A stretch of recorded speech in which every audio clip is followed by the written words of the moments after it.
अंग्रेजों ने धनपत राय के घर पर छापा मारा और इस किताब, जिसका नाम है सोज़े वतन, की 500 प्रतियों को आग लगा दी। इसके बावजूद भी उनके अंदर की आग, उनका क्रांतिकारी जज्बा बिल्कुल कम नहीं हुआ।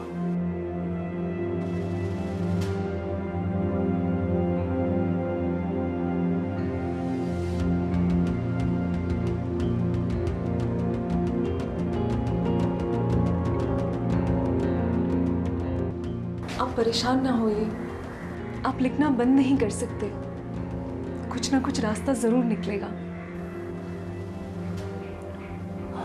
वो रास्ता है मेरी एक नई पहचान। नई पहचान? हाँ, मैं अब नवाब राय के नाम से नहीं लिखूंगा। क्या मतलब? नाम धनपत राय या नवाब राय, नाम भले ही बदल जाए, लेकिन जज्बात नहीं बदलने चाहिए। इसलिए आज से मैं धनपत नवाब राय के नाम से नहीं लिखूंगा, प्रेमचंद के नए नाम से लिखूंगा। आपका ये नाम प्रेमचंद सदा दुनिया याद रखेगी। तो ये एक पलायन नहीं था, ये एक लेखकीय प्रतिबद्धता थी कि हम लिखेंगे तो अवश्य, भले ही हम नाम बदल लें। साल था 1909, जब धनपत नवाब राय नाम त्याग कर बन गए प्रेमचंद। ज़्यादा जोशो खरोश, सामाजिक सद्भावना और देश प्रेम की भावना उनकी रचनाओं में नजर आने लगी। इतना ही नहीं, डेप्यूटी इंस्पेक्टर ऑफ स्कूल के पद पर भी वो नियुक्त हुए। और फिर आया एक नया मोड़, जब 8 फरवरी 1921 को महात्मा गांधी ने असहयोग आंदोलन के तहत भारतीयों को अपनी नौकरी छोड़ने की अपील की। आपको जो निर्णय ठीक लगता है आप लीजिए, मैं आपके हर निर्णय में आपके साथ हूँ। लेकिन फिर घर कैसे चलेगा शिवरानी, और बच्चों का भरण पोषण, और अभी ये तीसरा आने वाला है। ये सब सोचता हूँ तो सही निर्णय नहीं ले पाता हूँ। लगी लगाई सरकारी नौकरी या सब छोड़ छाड़ कर अपनी कलम से अंग्रेज सरकार पर वार, क्या करना चाहिए मुझे? आपने अपनी कलम का सही इस्तेमाल तो तब शुरू कर दिया था जब सोज़े वतन ने अंग्रेजों के अहम पर वार किया था। जब तब कर लिया तो अब क्या डरना। और घर की चिंता आप ना कीजिए, सिर्फ वही कीजिए जो आपका विवेक आपसे कहता है।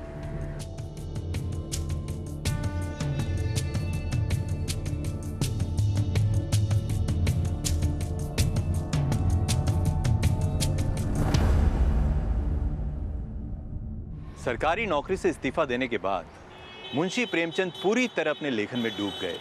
ये वही वक्त था जब वो अपने सर्वश्रेष्ठ रचनात्मक दौर से गुजर रहे थे। रंगभूमि, कर्मभूमि, प्रतिज्ञा, निर्मला, प्रेमाश्रम तथा उस समय की सबसे उत्कृष्ट रचना गबन भी इसी दौर में छपी थी। इसी समय मुंशी प्रेमचंद ने सरस्वती प्रेस नाम से एक प्रिंटिंग प्रेस शुरू किया और इसके तहत उन्होंने 2 पत्रिकाएं छापी, जागरण और हंस। प्रेमचंद केवल भारत में ही नहीं बल्कि बाहर भी एक बहुत ही सम्मानित लेखक माने जाते रहे हैं।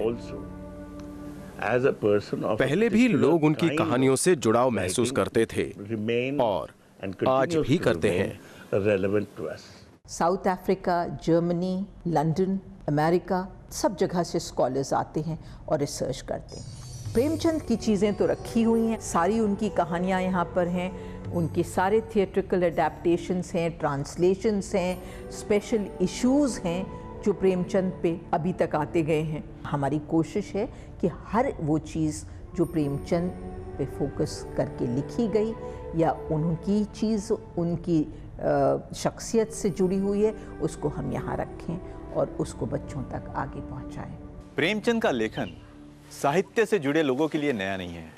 आज की पीढ़ी के लोग उनके बारे में क्या सोचते हैं? प्रेमचंद द्वारा जो लिखी कहानियाँ हैं वो भविष्य के जो आज हो रहा है समाज में, उस तरह की लिखी हुई कहानियाँ हैं। जैसे जैसे उन्होंने व्याख्यान किया था अपने रचनाओं में, आज के युग में वैसे वैसे कुछ कहानियाँ घटित हो रही हैं। कफन हुआ और बूढ़ी काकी हुई, गबन हुआ, तमाम ऐसी कहानियाँ हैं जो पढ़ी है। बच्चे, नारी, समाज के बूढ़े, सब लोगों के लिए उनकी कहानियाँ अच्छी हैं। प्रेमचंद की बातों का अगर आज अनुसरण किया जाए तो मैं समझता हूँ कि देश को एक न्यायप्रिय जो जज होता है, न्यायाधीश, वो मिल सकता है।